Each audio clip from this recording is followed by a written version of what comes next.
سويت حنيذك بساعة واحدة. بقصر عليها النار ونحسب له ساعة.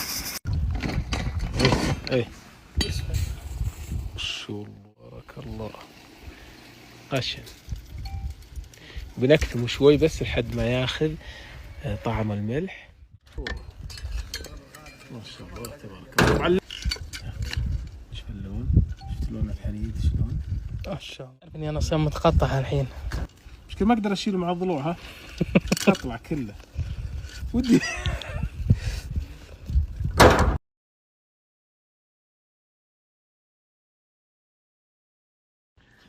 اليوم نبي نسوي حنيذ ولكن بأسهل طريقة، وترى بيعطيك طعم الحنيذ الحقيقي. معنا أحتاج مرخ ولحم. باخذ مقاس القدر. حلو. بنحط رمل نظيف بقاع. شوفوا شلون شبينا على الرمل لحد ما احتمى بالمرة، ونبي ننزل عليه الجمر. شوف شلون بنزل طبقة من المرخ. بحط القطعة الكبيرة تحت. شوف شلون دائما احطه من الجهه ذي يصير بالمقلوب عشان ياخذ تشقير باذن الله. ولا شيء. عطنا الغطاء. الان بنغطيه ونخليه على نار عاليه. حلو لحد ما يبدا يدور البلف. اذا دار البلف نبي نقصره واحسب له 40 دقيقه الى ساعه يطلع معك احلى حنيذ. يعني بيصير سويت حنيذك بساعه واحده.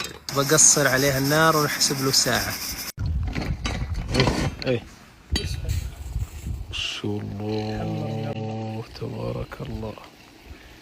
قشن بنكتمه شوي بس لحد ما ياخذ طعم الملح.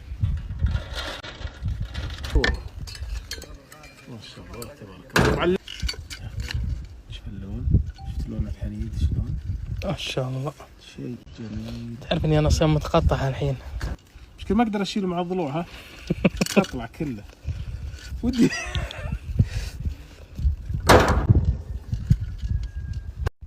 شفت الحنيذ شلون؟ خلال ساعة حنيذك جاهز. تناول شلون؟ طبعا مستوي ترى ذايب. اللون اللي تشوفه هذا لون الحنيذ، لون التدخين. ولا هو ما شاء الله تبارك الله. بسم الله مرة. شوف شلون؟ إذا قرب شوف هذه زبدة.